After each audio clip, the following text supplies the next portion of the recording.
Better Spaces is a health and happiness solution for today's hybrid workplace. My name is Dr. Paul Kachoa, and I'm the owner and physical therapist of PAR5 Physical Therapy here in Randolph, New Jersey. And I partnered with them to bring you an easy and educational workday session. Today's session is Deskercise. It's a quick exercise session for office workers where we're going to be learning simple stretches and exercises that desk-bound individuals, especially if you're at work, can do to relieve tension and improve posture.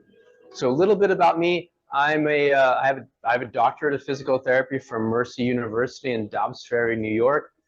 I also have an exercise physiology degree from Rutgers University. I'm a certified orthopedic clinical specialist and a certified dry needling specialist as well. And I've been in the PT field for over 25 years. So we're going to be talking a lot about things that I've gained over my years of experience here. So hopefully you find it helpful. So let me pull up my slides. Pop that up. There we are. Deskercise, quick exercises for office workers. I know that since since the past 3 years, we've really shifted to a hybrid type of workplace where you're at home or in the office, and you set up a workstation at home or you have one at work, and everybody wants to stay active, start moving. We're going to talk about what you need to do to maintain your health and fitness as you're trying to get your work done throughout the day. Now, because I'm a physical therapist, I have to put this disclaimer up. The information that we're going to be going over today is aimed at a general and broad population. It is helpful information, but if you're dealing with something specific, make sure that you get a thorough physical exam from a medical professional so that you can have all the associated root factors of your issue taken care of, so you can get a thorough treatment and achieve your goals. All right, so if you've ever been to any of my classes before, this slide is going to be familiar. If you take anything away from today's session, know that the body functions on an alternating pattern of stability and mobility. If this pattern is disrupted, then pain or injury is the result. Oftentimes people will come to see me with a pain in a specific spot, like they have knee pain. And they've been to PT before, or they've been to see an orthopedic surgeon or whatever, and they just focus on the knee. And inevitably, it might feel a little bit better with some treatment, but the pain inevitably comes back, and they're kind of starting from zero again. The main thing the way that our body functions is because we are a connected system of systems, right? So if we're dealing with a pain point in one area, we want to make sure that the areas or the segments above and below are doing their job. Their role, like for example, for the knee, is supposed to be a stable segment, right? It's a very simple joint. All it does is just bend and straighten. Now, the hip and the ankle, which are the segments above and below, they need to be mobile. So the hip needs to be mobile, the ankle needs to be mobile. Oftentimes, if you're just addressing the knee, but you have a stiff hip or a stable hip or a stiff ankle, classified as a stable ankle, it's not doing its job, your body moves through this pattern and tries to compensate, so it makes up for the range of motion or the mobility that you're missing in the other joints, and then makes something that's supposed to be stable an unstable segment. So you have to watch out for that. If you're not addressing the body in its entirety, then you might run into problems where things just come and go and then they return again. All right? So one thing about sitting and working, your body adapts to the positions that you put it in, right? So one example that I give, and one simple example, is that if you put your elbow in a cast and we casted it at this angle, this 90-degree angle, for, I don't know, 6 weeks or so, and then we take that cast off, your elbow is going to be very stiff. It's not going to be able to straighten or bend initially. It's going to be really hard to try and get that elbow to go all the way straight and all the way bent. That's the same thing that happens to our body on a daily basis. We have this connective tissue that's called fascia, and fascia is, the sweater-like spiderweb material that gives our body its shape. It connects everything. It gives our muscles its shape. If our muscles didn't have fascia, it would just be hamburger meat looking, right? So it's like unstructured. So this fascia gets formed and broken down in response to the positions and movements that we do.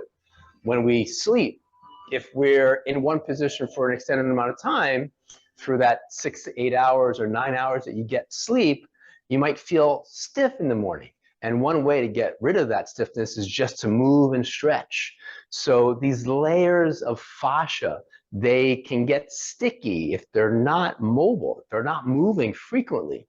But the very easy remedy to that is just moving, just unsticking that fascia, stretching it out like a wool sweater that's been in the closet all season, and then come winter, you got to take it out and stretch it out. It feels a little bit, stiff, and then once you get it loose, it's fine, right? So that's kind of like fascia.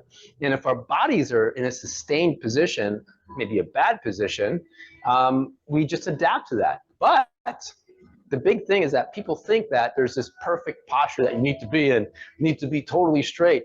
Our body wasn't designed to be in one position for too long, or one shape for too long. So if you're sitting and you're thinking, oh yeah, I've got my perfect ergonomic setup, a la this, right?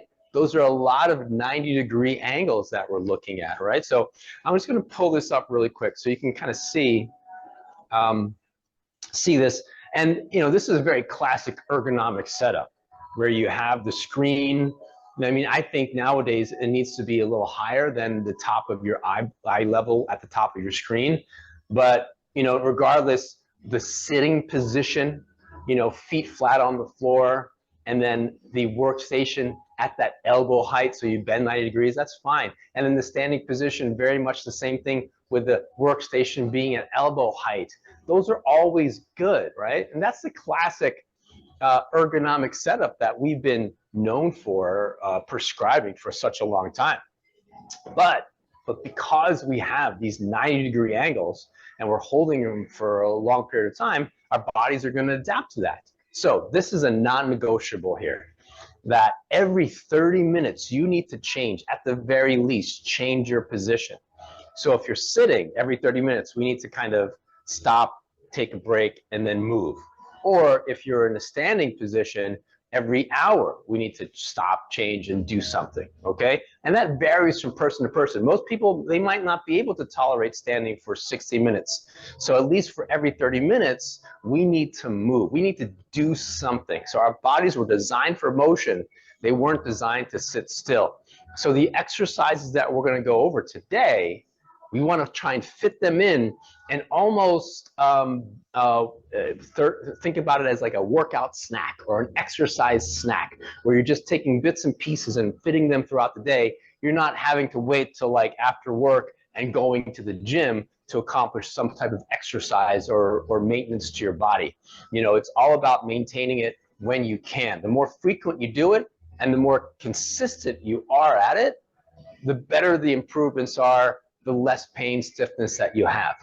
So one simple routine that I usually give people is we take a set of exercises, whatever it is, and just set a timer, right? You might already have a timer to remind you to stand up. I know a lot of iPhone or Apple Watch users have a reminder to stand and move, right? And sometimes they just ignore it, like I do.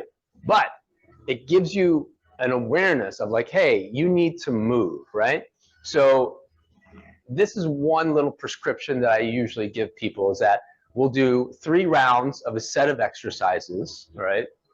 30 seconds on and 10 seconds off, or 10-second rest. So the series of exercises, I've got like, let's see here, about 7 of them, built up here. We're going to go over them in a moment. We just go each one for 30 seconds. You don't have to count reps, right? And then you set a timer for 30 seconds, and then for 10 seconds you rest, or you can just look at your clock, and then you do it again, the next exercise in the series, 30 seconds, and you get a 10-second break, and then you so on and so forth. When you're done the end, then you go back to the top of the list and then continue, all right? So let me pull it up really quick so you can get the preview. All right, so here it is. Squats, seated arm angels, desk plank, sitting slouch, an extension, a burger pose, and a desk push-up, and there's like a bonus exercise in there. All right, so we're gonna come back to that in a second. I'm gonna pull up my two-shot here, adjust my angle so you can kind of see me. I've got my box set up and my little chair. This is gonna be my workstation, right? So if I'm working here, I've got my computer and desk set up, and I'm like, all right, my timer has gone off for me to move, and then I'm gonna set the timer for 30 seconds to do our first movement, which is the squat. Now, very simply, you can just kind of put your hands, and this is all based upon what you can tolerate. If you're doing some of these exercises and it hurts, then maybe you can scale it a little bit, right? So very simple, just hands on the desk, and then you're gonna lean a little bit forward and then stand up and then sit down, right? So the pace that you're going at is what is comfortable.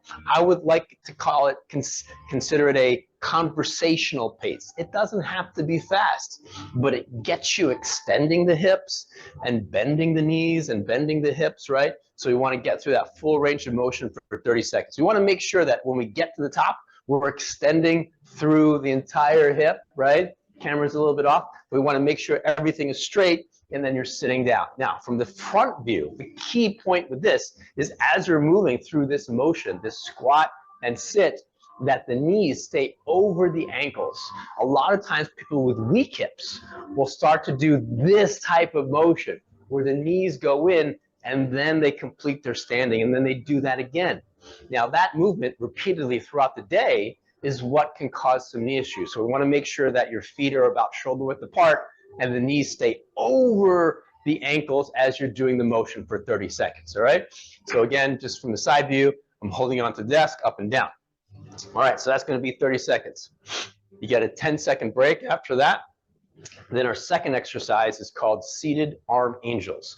And you wanna think about just putting your hands up like 90 degrees, like a field goal position, and we're just gonna move up and down. You think about like if you did like a snow angel, right? You're on the ground, you're kind of just waving your arms up and down, sliding them on your back in the snow to make that snow angel. It's very similar, but we're just gonna create a little bit of a bend in the elbow, all right? So this is the front view. We're just kind of going up and down. Maybe you might want to think about it as like a jumping jack type motion even, right? 30 seconds up and down. The key point with this is from the front view, you could see as I pull my shoulder blades back, it pulls my chest out, right? And pulls my shoulders back. From the side view, the movement is along that same plane. I don't want to be doing it like through here in the front. So if I'm sitting up nice and tall, my hands and my arms are just outside my peripheral vision. So I'm working through, again, a range of motion that feels comfortable at a pace that you can be conversational, all right? 30 seconds on, and then you get a 10-second break. Next one's gonna be the desk plank. So that gets you out of the chair, and then we put your hands on the table or on your desk, and then just put yourself on your tippy toes and think about getting your body in a straight plank position. Here, my hips, my shoulders, my knees, my ankles are all in line. I don't want to be back here like this. If I am straight like this, I really have to engage my core. It activates my arms. I'm holding myself up a little bit through here, and that's going to be 30 seconds. You could scale this as much as you want by bringing your hands in a little bit closer. The more that you get the lean, the farther you are, the more difficult this exercise is going to be. So again, 30 seconds at an intensity that's sustainable for that time, all right? So that's our desk plank. And then we're going to go back for our next one after a 10-second break. We're going to go into our slouch and overcorrection, or slouch and extension. So we just get the spine moving. So I put my hands on my knees. I've got my feet flat underneath my hips, right? So hip width apart with my feet.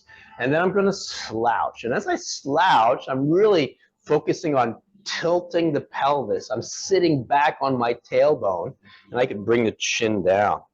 And I'm going to reverse that and sit up as tall as I can, and you're going to look up. From this position, we're just going to reverse and then go down and then up, 30 seconds. We want to focus on the pelvis from the bottom, tilting backwards as we go into that slouch position, and then tilting forward as we look up. So that slouch, full range of motion of the spine, bending, and then full extension through the spine, extending up. All right, again, 30 seconds, you get a 10-second break. The next one's going to be a Brugger pose, and this can be done in sitting as well. You're basically going to be sitting at the edge of your chair here. If you do have armrests, we need to get past the armrests on the side of the chair. So we're going to place the palms facing forward. And what you're going to do is you're going to imagine a string from the top of your head. You're going to try and pull yourself up. That string is pulling your head up to the ceiling.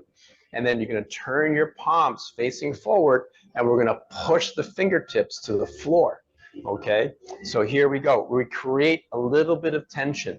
The more tension you feel, like pushing really, strongly down into the floor with your fingertips, palms facing forward, and pushing the top of your head up, holding that for 30 seconds, it becomes very taxing. But this is basically a postural reset from the rounded position that we're in, right, to the extended position where we actively have to pull our shoulder blades back and down, and then the head nice and tall.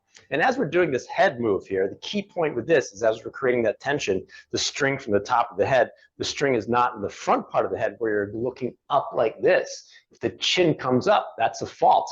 We want to make sure that our chin is down, our head is pointing forward, and that string is pulling from the top of our head just straight up. So creating that tension, 30 seconds on, 10-second break. And then we can do some of our last exercise, 30 seconds of a desk push-up. So from here, from here, again, just like with the plank, the farther my feet are, the more aggressive this exercise is going to be.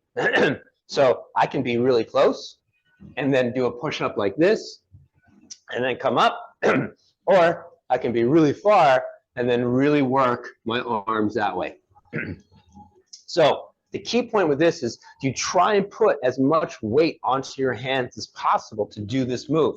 If it's too difficult for you to do it with any type of lean like this, you could stand up and then do one of these push-ups like this, where you're just kind of bending the knees and hips. This is the easy version, right? And this is the more advanced version, where we're going out and then in. The key point of performance with any push-up that you're doing is you want to make sure that the hands and the elbows stay in line. Just like with the knees, with the squat, we keep the knee over the ankle. As you're pushing and pulling, or pushing with this push-up, the elbow and the wrist should be in line and closer to the body than you think it should be, all right? So I'm going to show you from the front view. If I'm here, I'll widen this out, and I go wide with my elbows like this. Here we go. That's typically how people do push-ups. That puts a lot of strain on your shoulder. If you'd like to kind of take the hands in a little bit closer and have that elbow line up mostly just past my ribs, and then try and come up like this. A closer grip will save the shoulder joint and create less stress on the shoulder, okay? So that's our seated push-up, all right? Oh, I've got one more thing too. Bonus exercise. Let me grab my band here. But if you have access to some type of exercise band, all right, some type of elastic, a bonus exercise for 30 seconds would be a pull apart. It's basically hands are going to be at shoulder height, and you're going to pull straight back, creating that tension of, shoulder blades together, chest out, and then back out. My elbows remain as straight as I can make them, and the movement is just from the shoulder blades. So this is a bonus exercise. All the other exercises, we didn't need any specialized equipment. This is the only one that if you have something easy, a portable exercise band, that banded pull apart is a good one to do for 30 seconds, all right? So that's our sequence. We're just gonna go through each exercise for 30 seconds with a 10-second break in between, and you could do maybe 3 rounds if you want. If it's your first time exercising and you can't tolerate things very well, just kind of do 1 round through. 30 seconds on, 10 seconds off each one, and then take a break. All right, so let's pull that list up again. So if I come back here. So this is our 3 rounds, 30 seconds on, 10-second break. And then our list here, you can take a second to write that down. Squats, right? So squats can be hands on the desk, feet shoulder width apart, keeping the feet flat. That's another thing too. We want to keep the heels down and feet flat as we're doing those squats. And the seated arm angels, basically just elbows slightly bent, just making those angels like you were doing snow angels on the snow, just up and down. The desk plank, again, the farther the feet are away from your desk, the more advanced and more stress on your abdominals and your core. And then we have the sitting slouch and extension. We want to be able to tilt and move through the pelvis, the lower back, the upper back of the head and neck. The entire spine is going through a nice range of motion with that. The Brugger pose is basically our postural reset, where we're sitting up as tall as you can. Palms are rotated forward. Fingertips are being pushed to the ground, and you can imagine that string at the top of your head getting pulled up to the ceiling. So you have a long spine with a lot of tension in between the shoulder blades going down into the ground. And then the desk push-up. The desk push-up is, again, you could scale that as much as you want depending upon how much weight you put through your hands and the position of your feet. All right, and then that extra one, which is like a bonus with the banded pull-aparts. All righty? So I hope you had a good time. We ran through a couple of exercises here, and I hope you feel reinvigorated and more mobile and stronger than you did in the beginning. All righty? Okay. So I'm going to give it like a 10-second countdown here. If anybody has any questions, feel free to use the chat and let me know if there's anything that you have issues with or want to go over before I sign off for today. All righty. Oh, you're welcome. Yeah. All right, everybody. Thank you for joining me today. You could look for this session and many more on demand on any of the Better Spaces apps. Hey, you know what? I'll be back Tuesday, February 13th with strategies for healthy aging. It's maintaining your fitness over time, all right? We'll explore strategies for maintaining fitness and well-being as we age. We'll discuss the unique considerations for exercise in different life stages. So addressing common concerns such as joint health, balance, maintaining muscle mass as we age, and we can discover a tailored fitness approach and how that can support healthy aging and contribute to an active and fulfilling lifestyle. All right. Thank you for joining me again. Any questions, you can email me here at info or paul@par5pt.com or team@betterspaces.com. All right. Thanks for coming and be well. Bye-bye.